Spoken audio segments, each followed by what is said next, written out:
ओम शांति। भगवत गीता श्लोक क्लास में आज का श्लोक है 15वें अध्याय का 13वां श्लोक, अध्याय 15 का श्लोक नंबर 13।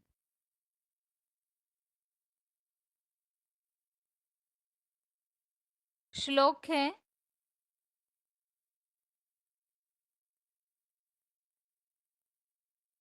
गामाविश्य च भूतानि धारयाम्यहमोजसा पुष्णामि चौषधिः सर्वा सोमो भूत्वा रसात्मकम्। गामाविश्य च भूतानि धारयाम्यहमोजसा पुष्णामि चौषधी सर्वा सोमो भूत्वा रसात्मकः। अध्याय 15 का श्लोक नंबर 13 आज के क्लास में पढ़ रहे हम।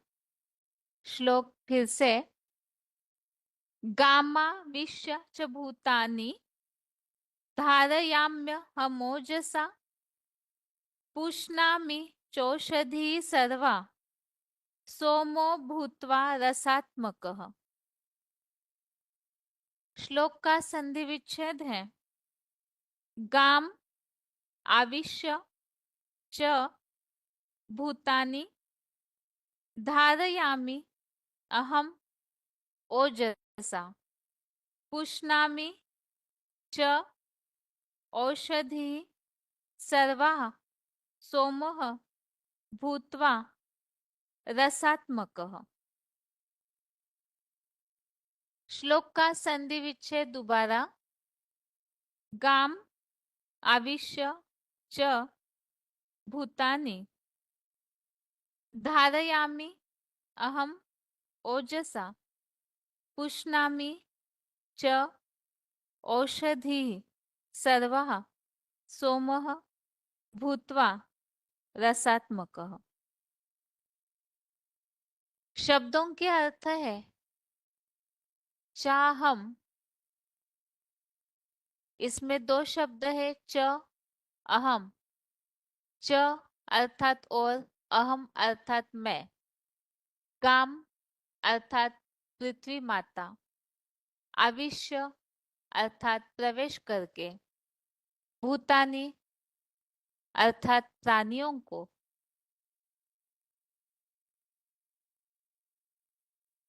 ओजसा अर्थात योग ऊर्जा से। धारयामी अर्थात पालता हूँ। च अर्थात और। रसात्मकः अर्थात ज्ञान रस युक्त। सोमः अर्थात सोमरस होकर।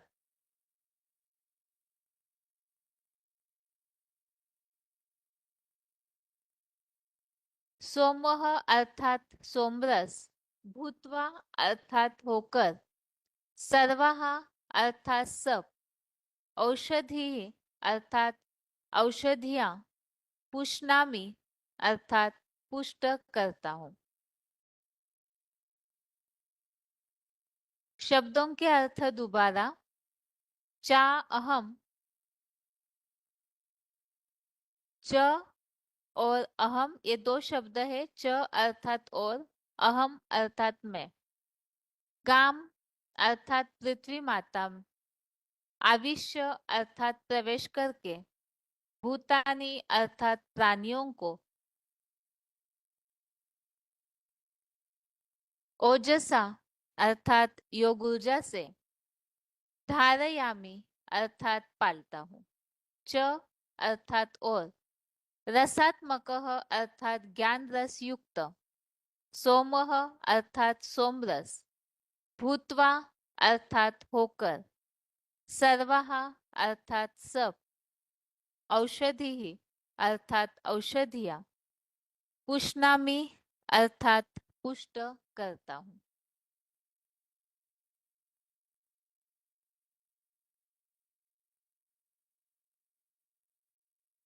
श्लोक का अर्थ है और मैं पृथ्वी माता में प्रवेश करके प्राणियों को योग ऊर्जा से पालता हूँ और ज्ञान रस युक्त सोमरस होकर सब औषधियां पुष्ट करता हूँ। यहाँ पे जैसे श्लोकों का टॉपिक चेंज हुआ है और परमात्मा के स्वरूप का विषय, इस टॉपिक को हम श्लोकों के द्वारा समझ रहे हैं। तो पिछले श्लोक में हमने समझा था किस तरह से ज्ञान सूर्य के द्वारा सारा जगत प्रकाशित होता है, और इसी बात के लिए हमने समझा था कि जैसे बिजली से करंट यंत्रों में चलता है, ठीक इसी तरह से सृष्टि पर जो प्राणी मात्र है उनमें उनकी जो पालना है वो याद की ऊर्जा के द्वारा होती है। अर्थात याद की जो ऊर्जा है वो प्राणी मात्र में नंबरवार पुरुषार्थ अनुसार व्यापक है। इसी तरह से यहाँ अगले श्लोक में बताया है कि ज्ञान रस युक्त सोमरस से औषधियों की पुष्टि होती है और प्राणियों की योग ऊर्जा से पालना होती है।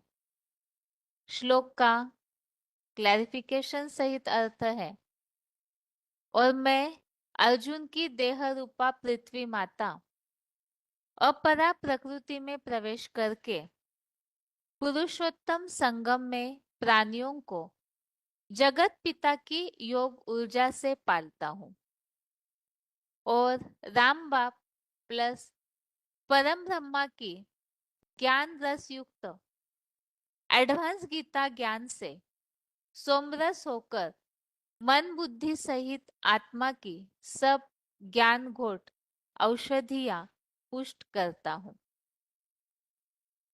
तो यहाँ पर पृथ्वी माता अर्थात यहाँ अर्जुन की देह रूपा पृथ्वी माता अपरा प्रकृति में प्रवेश करके पुरुषोत्तम संगम में प्राणियों को जगत पिता की योग ऊर्जा से पालता हूँ और राम बाप प्लस परम ब्रह्मा की ज्ञान रस युक्त एडवांस गीता ज्ञान से सोमरस होकर मन बुद्धि सहित आत्मा की सब ज्ञान घोट औषधियां पुष्ट करता हूँ। तो सोमरस अर्थात तो हम मुरलियों में भी समझते हैं कि ज्ञान रस, ज्ञान का जब मंथन होता है तो वही सोम रस होता है और उससे औषधियों का पुष्ट करता हूँ। अभी इस श्लोक का अर्थ हो गया, और यहाँ इस श्लोक में जैसे औषधियों को पुष्ट करने की या औषधियां देने की जो बात आई है, इस तरह का एक श्लोक अध्याय 9 के श्लोक नंबर 16 में भी इस तरह से उल्लेख है, स्वधा हम अहम औषधम। तो इसमें भी अहम औषधम अर्थात परमात्मा स्वरूप, यही टॉपिक अध्याय 9 में भी चल रहा है। तो वहां भी ये बात आई है कि रोगी आत्माओं के लिए औषधि हूँ। और इसके अलावा पालना की बात आई है कि जगत पिता की योग ऊर्जा से सबकी पालना होती है प्राणी मात्र की। तो किस तरह से होती है, इसके लिए अध्याय 9 का श्लोक नंबर 5, 9वें अध्याय के 5वें श्लोक में भी इस तरह की बात आई है कि ज्ञान के द्वारा सभी प्राणियों की या सृष्टि का, प्राणियों का भरण पोषण होता है, पालना होती है।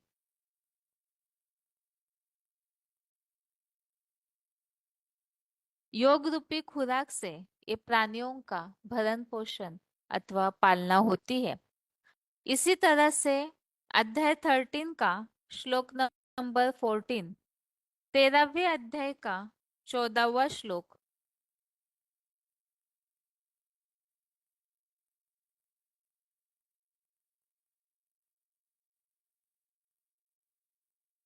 इस श्लोक में भी इस तरह से उल्लेख आया हुआ है, सबका भरण पोषण करने वाला।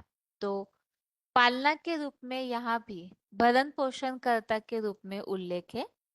और 16वें श्लोक में अध्याय 13 के ही श्लोक नंबर 16 में भी यहाँ तीन मूर्तियों के कार्यों की जब बात चल रही है, तो उसमें प्राणियों का भरण पोषण करता इस तरह से उल्लेख है। और 13वें अध्याय का 22, अध्याय 13 का श्लोक नंबर 22, तो इसमें भी भर्ता भोक्ता महेश्वर, इसमें भी भर्ता अर्थात यज्ञवत्सों का भरण पोषण करता अर्थात पालनाकर्ता के रूप में उल्लेख है। और इसी तरह से 15वें अध्याय का 17वां, अध्याय 15 का श्लोक नंबर 17 में भी तीनों लोकों को वो धारण करते हैं, तो उस आधार से इस सृष्टि की पालना होती है। तो आज के श्लोक में मुख्य इस बात को बताया हुआ है।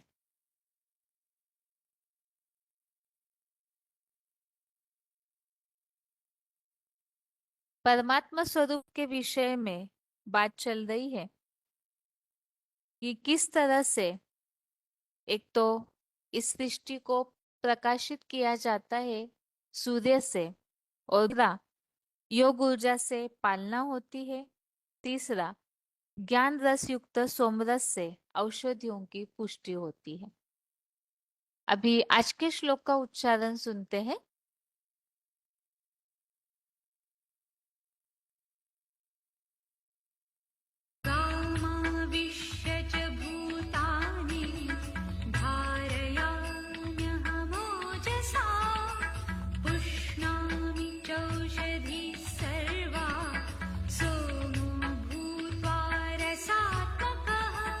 और मैं अर्जुन की देहरूपा पृथ्वी माता अपरा प्रकृति में प्रवेश करके पुरुषोत्तम संगम में प्राणियों को जगत पिता की योग ऊर्जा से पालता हूँ, और राम बाप प्लस परम ब्रह्मा की ज्ञान रसयुक्त एडवांस गीता ज्ञान सोमरस होकर मन बुद्धि सहित आत्मा की सब ज्ञान भोट औषधियाँ पुष्ट करता हूँ।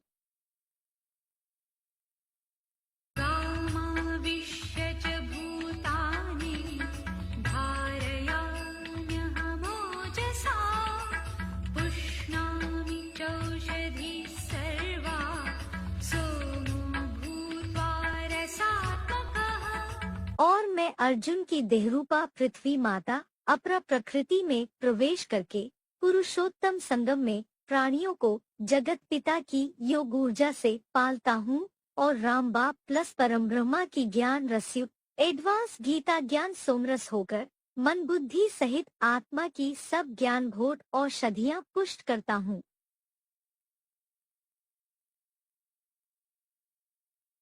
अभी इसी श्लोक संबंधित पूछा हुआ प्रश्न है।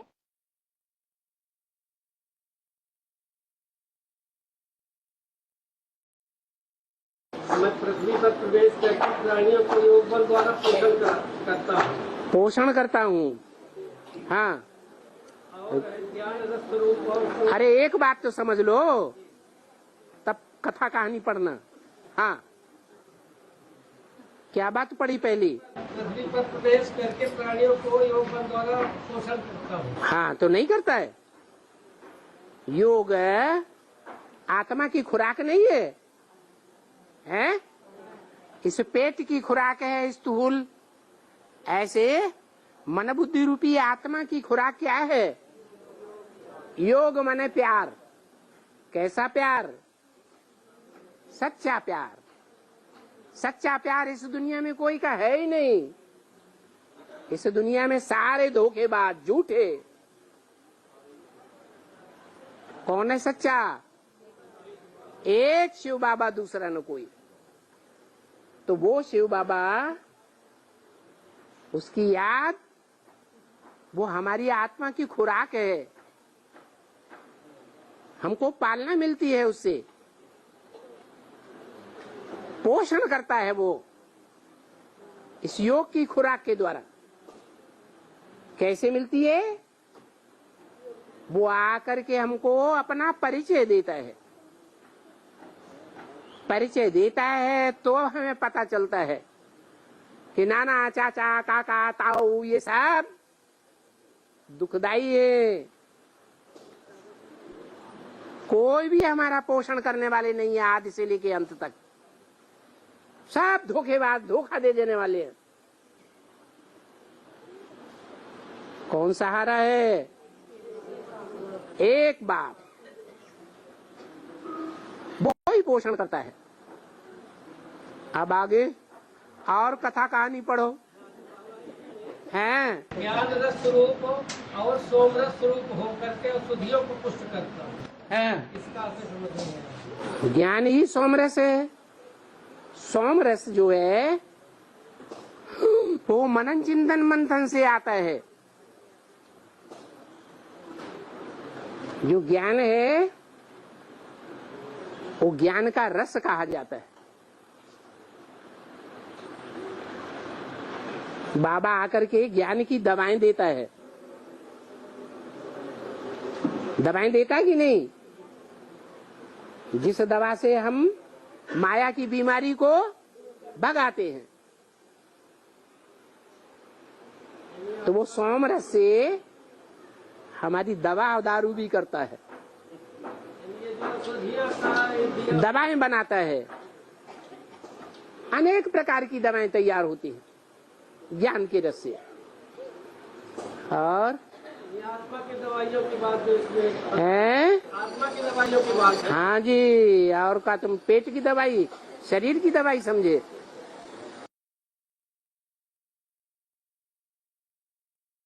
तो इस तरह से ये श्लोक संबंधित ही पॉइंट, जो प्रश्न पूछा हुआ है, ये पॉइंट हमने समझा है। अभी आगे है रिवीजन। रिवीजन के लिए 11वें अध्याय का 55 नंबर श्लोक, अध्याय 11 का श्लोक नंबर 55, जहां अर्जुन को पूरा विराट रूप भगवान ने दिखाया है 11वें अध्याय में। और उसके बाद भयंकर रूप देखने के बाद जब अर्जुन ने कहा कि आप अपना सौम्य रूप मुझे दिखाइए, तो साधारण समझ करके जो भी गलतियां हुई है उसके लिए मुझे क्षमा कीजिए। इस पर अर्जुन ने माफी मांगने के बाद और भगवान के उस सौम्य रूप को फिर से ज्ञान के तीसरे नेत्र से देखने के बाद लास्ट के इन श्लोकों में बताया है कि ये जो भगवान का 84 जन्मों वाला ऐश्वर्यवान योग ऊर्जा से संचित ऐसा विराट रूप है, तो इस विराट रूप को वेद, यज्ञ, दान, तप, भक्ति मार्गीय जो भी कर्म कांड है, या शारीरिक हठ योग वाली जो तपस्याएं हैं, उनसे प्राप्त नहीं हो सकते हैं, नहीं कर सकते हैं। देवताएं भी इस विराट रूप को देखने के लिए अभिलाषी रहते हैं। तो इसीलिए बताया है कि यज्ञ, तप, दान आदि करने से भगवान यथार्थ रूप में नहीं मिलते हैं। तो इसी के लिए बताया विधान रूप में भगवान जो प्रवेश करने योग्य है, तो उसमें विधि पूर्वक को जानने और पहचानने के लिए अव्यभिचारी याद की आवश्यकता है। अव्यभिचारी याद के द्वारा ही भगवान को यथार्थ रीति पहचाना जा सकता है। और वो अव्यभिचारी याद अर्थात क्या करना चाहिए, किस तरह से अव्यभिचारी याद हो सकती है, और भगवान के उस स्वरूप को पाने के लिए और क्या करना चाहिए, वो यहाँ पे 11वें अध्याय के अंतिम श्लोक में बताया हुआ है। तो श्लोक है, मत कर्म कृत मत परमो मत भक्त संगवर्जित निर्वैरः सर्वभूतेषु यह स मामेति पांडव। श्लोक दोबारा, मत कर्म कृत मत परमो मत भक्त संगवर्जित निर्वैरः सर्वभूतेषु यह स मामेति पांडव। श्लोक का अर्थ है हे पांडु नामक परम तीर्थ नेता पंडा शिवपुत्र अर्जुन, जो मेरे यज्ञ सेवार्थ कर्म करता है, मुझे वैयक्तिक रूप से परम गति मानता है, अन्य संग रहित हुआ मुझे भजता है, वह सब श्रेष्ठ या निष्कृष्ट प्राणियों में वैरहीन हुआ मुझे शिव बाबा को पाता है। तो यहाँ भगवान के उस स्वरूप को तक पहुंचने के लिए, भगवान को प्राप्त करने के लिए तरीका बताया अव्यभिचारी याद। और वो कैसे हो सकती है? तो यज्ञ सेवा का कर्म, अर्थात जैसे मुरलियों में हम सुनते हैं कि बाकी सब जो भी धंधे हैं सिवाय ईश्वरीय धंधे के, वो तो सब कहीं ना कहीं कर्म बंधन में डालते हैं, तो उसमें बुद्धि का भटकाव होता है। तो इसीलिए ही जहाँ भगवत गीता में 9वें अध्याय में भी ये बात आई है, मन मना भव मद भक्तो मद्याजी माम नमस्कुरु। पूरी तरह से भगवान के राजाई भाव, भगवान को प्राप्त करने के लिए एक तो मन भी उनमें लगाना है, और मद्याजी भव अर्थात भगवान के अर्थ ही यज्ञ सेवा का यजन अर्थात कर्म करना है। इसी तरह से एक भगवान को ही जो परम गति मानता है और अन्य संग रहित हुआ मुझे भजता है, अर्थात जैसे बताया और संग तोड़, एक संग जोड़ना, अर्थात सभी को त्याग कर सब तज हरि भजो, इस तरह से जो उल्लेख मुरलियों में आता है, और सभी प्राणियों से वैरहीन हुआ। जैसे कि अव्यक्त वाणियों में ये बात बताई हुई है कि अगर किसी भी व्यक्ति विशेष के प्रति थोड़ा सा भी अगर बुखार रह जाता है तो विश्व कल्याणकारी उन्हें नहीं कहा जाएगा। तो इस हिसाब से सभी प्राणियों में वैरहीन हुआ, अर्थात सबके प्रति जो आत्मिक स्थिति वाला है वो समान दृष्टि वाला ही होता है। तो ऐसी स्थिति वाले ही शिव बाबा को पाते हैं। तो इस तरह से यहाँ कुछ पिछले श्लोक में जो बताया है, अव्यभिचारी याद द्वारा ही भगवान जानने पहचानने योग्य है। तो उन्हें जानने के लिए ये अव्यभिचारी याद कैसे हो सकती है, उसका तरीका इस श्लोक में बताया है। अब इसी तरह से जहाँ यज्ञ सेवा के कर्म को महत्व दिए हुए श्लोक है कि यज्ञ सेवा के द्वारा ही भगवान को प्राप्त किया जा सकता है, इस तरह के उल्लेख एक तो 9वें अध्याय का 25, अध्याय 9 का श्लोक नंबर 25, इसमें भी इस तरह का उल्लेख मिलता है।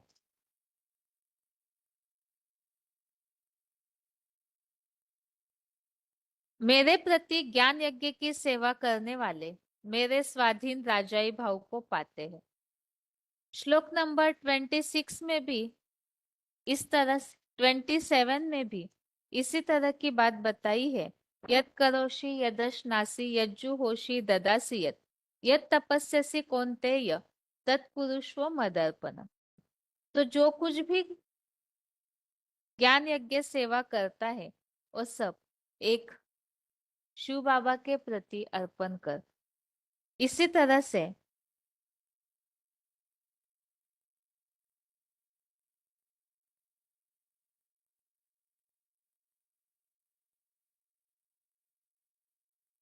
अध्याय 9 का श्लोक नंबर 34, 34वें श्लोक को अभी हमने उल्लेख समझा कि मध्याजी भव का उल्लेख मुरलियों में भी है और भगवत गीता में इस बात को बताया है, मेरी यज्ञ सेवा कर। और अव्यभिचारी मन बुद्धि रूप आत्मा का लगाव एक भगवान में ही लगा करके अव्यक्त मूर्ति के आश्रित हुआ मुझको ही पाएगा, अर्थात भगवान का जो राजाई भाव है तो भगवान तक पहुंच सकता है। इसी तरह से 18वें अध्याय का 65, अध्याय 18 का श्लोक नंबर 65, इसमें भी उल्लेख आया है मन मना भव मद भक्तो मद्याजिमाम नमस्कुरु। तो इसमें भी यही बताया है कि एक भगवान में ही मन लगाने वाला, यज्ञ सेवा करने वाला मुझको अवश्य पाएगा। इसी तरह से जो उल्लेख आया है, जो मुझे ही भजता है वो मुझे ही पाता है। तो जहाँ 8वें अध्याय में बहुत सारे ऐसे श्लोक है जिसमें अव्यभिचारी याद के द्वारा भगवान तक पहुंच सकते हैं, इस तरह का उल्लेख है। जैसे 8वें अध्याय का 7वां अध्याय 8 का श्लोक नंबर 7, इसमें बताया है कि मेरे में अर्पित हुई मन बुद्धि वाला मेरे को ही पावेगा। तो भगवान में अर्पित हुई मन बुद्धि अर्थात अव्यभिचारी याद। इसी तरह से अध्याय 8 का श्लोक नंबर 8, इसमें भी योग युक्त हुई अव्यभिचारी मन बुद्धि से दिव्य प्रकाश युक्त परम पुरुष को पाता है। अध्याय 8 का श्लोक नंबर 9, 10 जो जॉइंट श्लोक है, तो इसमें भी जो इस तरह से अचल अडोल भक्ति भाव से मन बुद्धि द्वारा योग बल पूर्वक लगा हुआ दिव्य पुरुष परमात्मा को पाता है, इस तरह का उल्लेख है।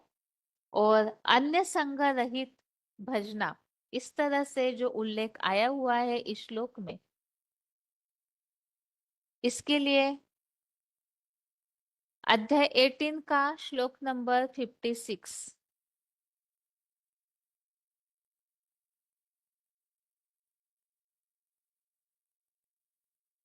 अन्य संग रहित एक भगवान को ही भजना अर्थात और कहीं भी बुद्धि का योग न जाना और संग तोड़ एक संग जोड़, इस तरह से यहाँ अध्याय 18 का 56 नंबर श्लोक में सदा मेरा ही विशेष आश्रय या आधार लेने वाला वो अविनाशी परम पद को पाता है, इस तरह से उल्लेख है। और इसके अलावा अध्याय 6 का श्लोक नंबर 10, 6वें अध्याय का 10वां श्लोक, इसमें भी बताया हुआ है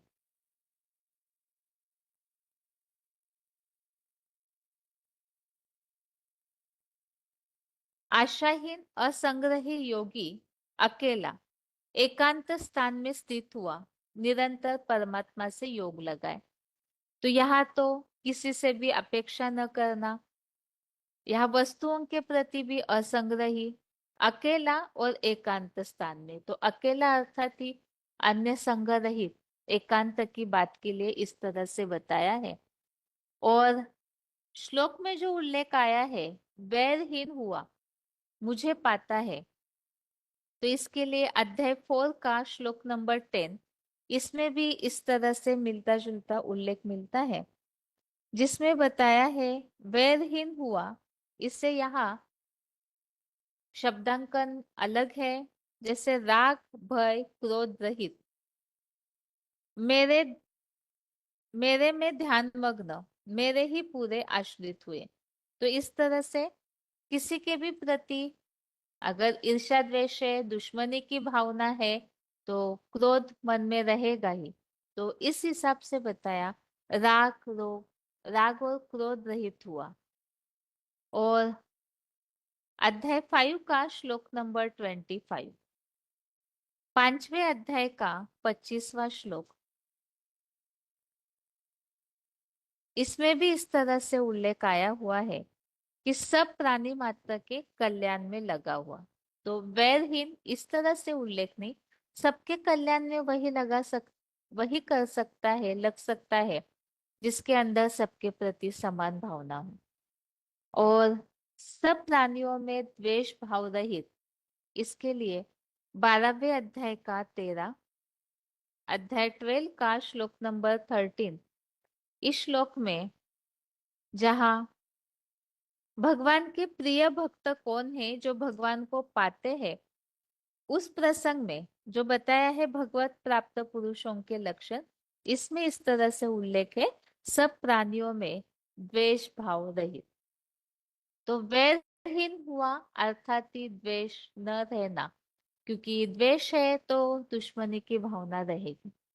तो ये सारी जो गुण बताए हैं, धारणाएं बताई है, इस तरह से जो पालन करते हैं तो वो भगवान के भाव को पाते हैं, शिव बाबा को ही प्राप्त करते हैं। ये श्लोक का अर्थ हुआ। अभी श्लोक का उच्चारण सुनते हैं।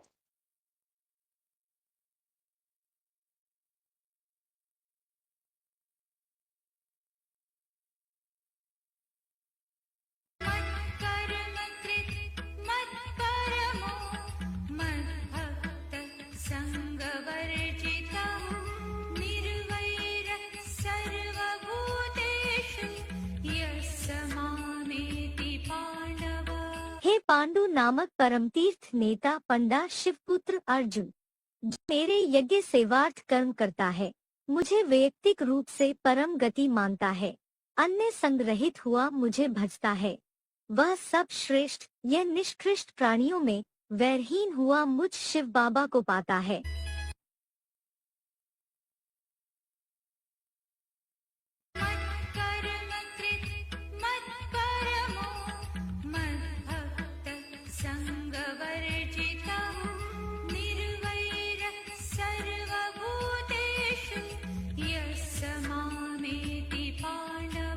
हे पांडु नामक परम तीर्थ नेता पंडा शिवपुत्र अर्जुन, जो मेरे यज्ञ सेवार्थ कर्म करता है, मुझे वैयक्तिक रूप से परम गति मानता है, अन्य संग रहित हुआ मुझे भजता है, वह सब श्रेष्ठ यह निष्कृष्ट प्राणियों में वैरहीन हुआ मुझ शिव बाबा को पाता है। अभी शिव बाबा को प्राप्त करने के लिए जो विधि या कुछ गुणों की धारणा इस श्लोक में बताई है, तो उस प्रसंग में मुरलियों में कहीं कहीं जो उल्लेख है, जैसे यज्ञ सेवार्थ कर्म करने वाला पाता है, ऐसे उल्लेख है। तो यज्ञ सेवार्थ कर्म अर्थात क्या और किस तरह से होना चाहिए, इसके लिए VCD नंबर 2560, VCD नंबर 2560 है मनमना भव और मत्याजी भव। मेरे मन में समा जा और क्या कर, और मेरे मन में समा जाएगा, तेरा मन मेरे में लग जाएगा, तो फिर मैं यज्ञ के लिए हूं, तो तू भी यज्ञ के लिए कर्म करेगा। है मत याजी भव, याजी माने कर्म करने वाला, यज्ञ सेवा करने वाला। तो मैं यज्ञ की सेवा करता हूँ, तो तुम भी यज्ञ की सेवा। यज्ञ के अलावा इस दुनिया में जो भी कर्म हैं, जो भी धंधे हैं, वो सब बंधन में बांधने वाले हैं। है? क्या करना है? सब धंधों में है नुकसान, सिवाय एक ईश्वरीय धंधे। फिर ये बताया कि कोई बहुत फंसे हुए, इतनी दम नहीं है, तो क्या करें? तो बता दिया कि जो भी करते हो उसका जो भी फल निकलता है वो सब खुद के लिए न भोगो। क्या करो? सब यज्ञ के लिए अर्पण कर दो। अगर खुद के लिए थोड़ा भी रखा कर्म फल, कर्म का फल निकलता है ना, जैसे बाग लगाया तो फल निकलेंगे ना।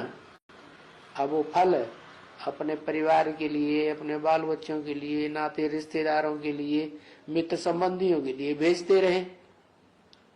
और यज्ञ में संपूर्ण अर्पण नहीं किया। खुद भी ये नहीं कहते हैं कि यूज नहीं करना है, अपने बाल बच्चों को भूखा नहीं मारना है, लेकिन उतना ही यूज करना है जितना जरूरत है। क्या नहीं करना है? संग्रह नहीं करना है। जो संग्रह करते हैं इसका मतलब वो फिर अपनी देह की जो उत्पन्न होने वाली बाल बच्चों की पीढ़ियां हैं उनके लिए बचा के रखना चाहते हैं। तो स्वार्थ हो गया ना। तो स्वार्थी नहीं बनना है। क्या बनना है? परमार्थी। तो ऐसे परमार्थी बनेंगे कि सब कुछ यज्ञ के लिए, सब कुछ तेरा, कुछ नहीं मेरा, मैं तो सिर्फ सेवाधारी हूं, तो क्या होगा? है तो तुमने जो भी किया उसका अच्छा फल ही होगा। क्या? परंतु कहीं चालाकी हो गई तो बुरा फल बन जाएगा।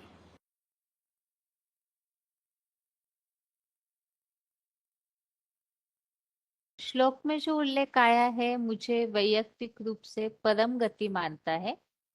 तो परम गति अर्थात क्या? तो उस शब्द के लिए इस पॉइंट में उल्लेख है VCD नंबर 3005, VCD नंबर 3005।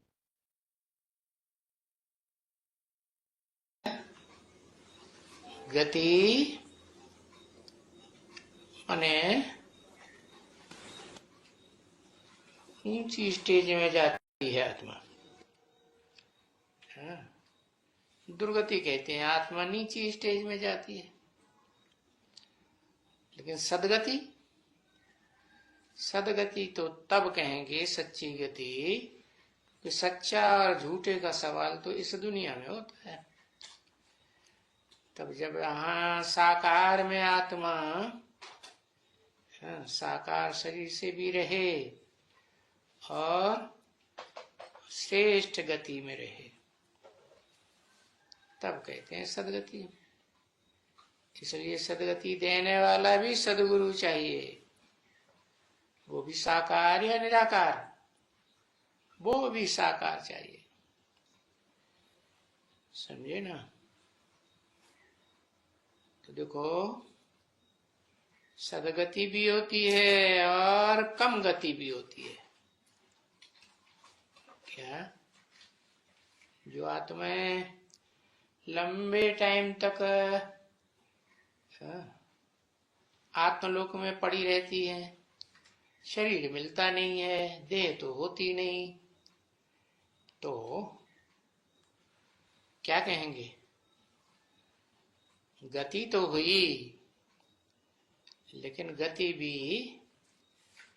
क्या कहें, उनकी गति कम हुई या ज्यादा हुई? है कम हुई। अच्छा है, किसी विधर्मी आत्माएं हैं तो वो तो निराकार को ही मानती हैं, तो वो ज्यादा समय गति में रहेंगी या कम समय रहेंगी?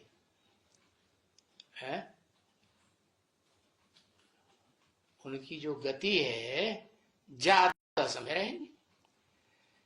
तो कोई की कम गति भी होती है, और जिनकी कम गति होती है वो फिर सदगति में जास्ती आते हैं।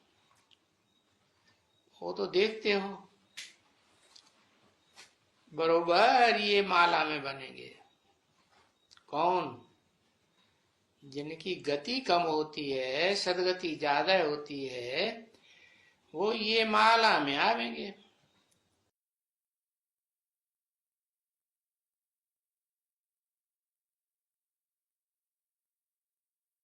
श्लोक में जो उल्लेख है अन्य संघ रहित हुआ मुझे भजता है, तो जैसे मुरलियों में उल्लेख आता है बाकी जो भी संघ है उन सबको तोड़ना है। VCD नंबर 2421 2421 2 घंटा 19 मिनट के बाद से लिया वो पॉइंट है। बुद्धि में ज्ञान बैठेगा कि एक के संग के रंग में आने से, एक को याद करने से पावन बनेंगे और अनेकों को याद करने से पतित बने, तो अनेक देहधारी धर्मगुरुओं से बुद्धि योग टूट जाएगा। एक तारे, एक संग तारे, तो एक संग जोड़े।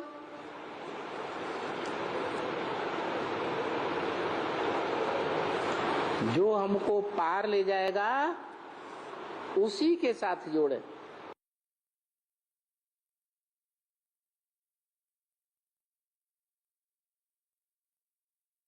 इस पॉइंट में भी इसी तरह से और संग तोड़ एक संग जोड़ इस तरह से उल्लेख है।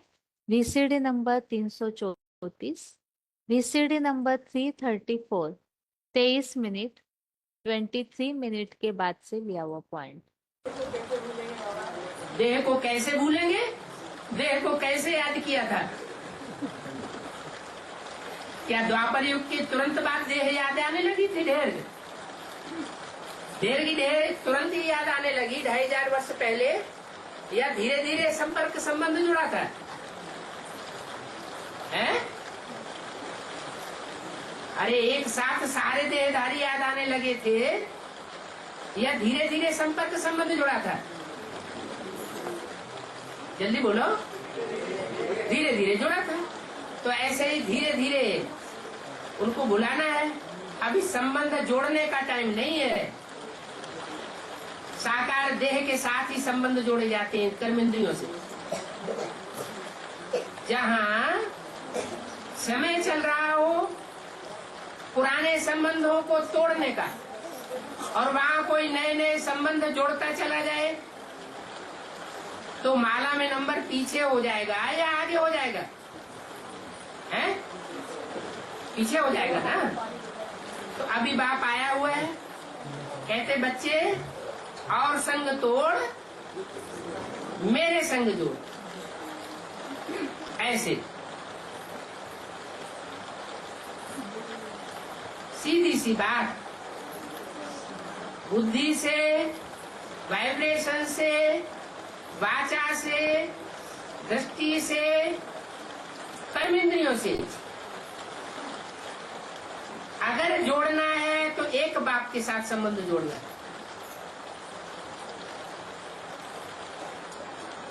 तो बुद्धि भी वहीं जाएगी। जहाँ हमारा तन होगा वहाँ हमारा मन होगा, और तन से कमाया हुआ जहाँ हमारा धन होगा वहाँ हमारा मन होगा। तो तन और धन की जहाँ कहीं भी बाजी लगाएंगे वहाँ मन बुद्धि जरूर जाएगी। ये नियम है।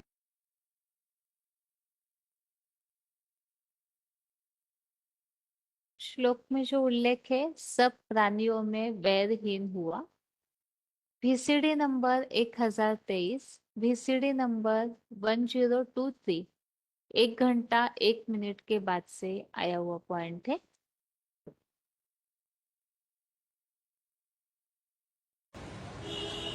निर्भय भी होना चाहिए और निर्वैर भी होना चाहिए। क्या निर्वैर माने? कोई से भी बैर भाव रखने वाले नहीं।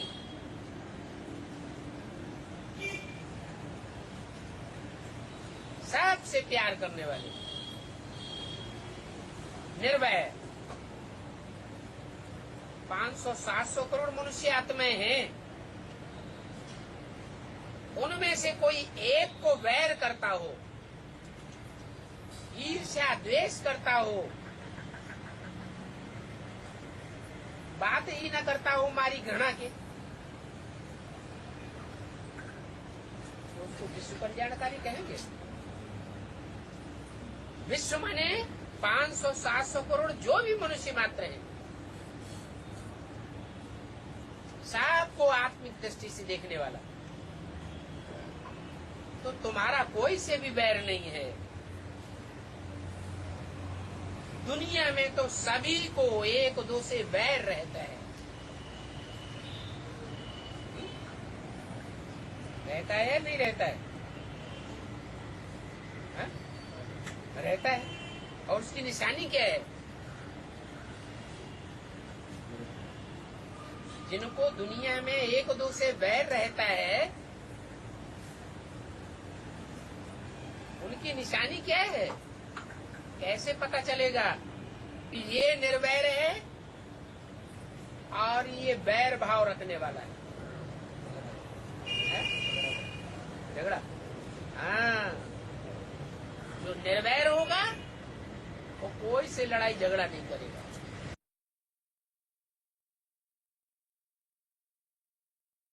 इस तरह से श्लोक में जो जिन गुणों की धारणा की बात आई हुई है, तो उन बातों को हमने मुरलियों में जो उल्लेख आए हैं उसके द्वारा समझा है। अभी आगे है आज के श्लोक की रिवीजन। आज का श्लोक है 15वें अध्याय का 13वां अध्याय 15 का श्लोक नंबर 13।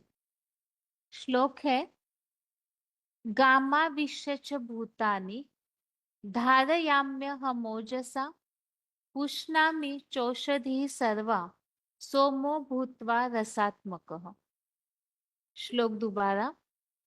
गामा विश्य भूतानि धारयाम्यहमोजसा पुष्णामि चौषधि सर्वा सोमो भूत्वा रसात्मकः।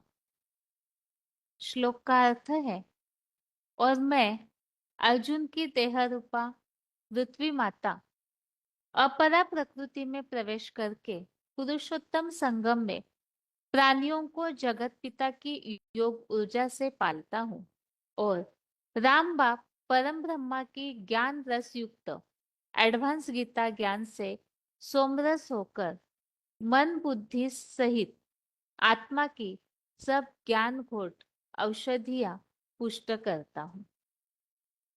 तो श्लोक में हमने जहाँ परमात्मा के स्वरूप के विषय की बात चल रही है, तो इसमें हमने समझा कि पृथ्वी माता अर्थात अर्जुन की देह रूपा अपरा प्रकृति में प्रवेश करके प्राणियों की जगत पिता की योग ऊर्जा से पालना की जाती है और ज्ञान रस अर्थात ही सोम रस जो ज्ञान मंथन के द्वारा निकलता है उससे आत्मा की औषधियों की पुष्टि की जाती है।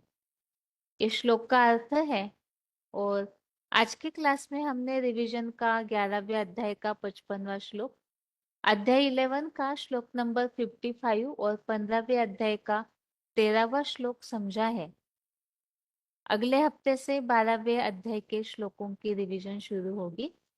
तो जो 11वें अध्याय के श्लोक अभी तक पूरे हुए हैं तो उसे पढ़ करके रखें ताकि टेस्ट के समय उन सारे श्लोकों की रीडिंग पढ़ने की प्रैक्टिस हो सके। आज के लिए क्लास यहाँ ही पूरा करते हैं। ओम शांति।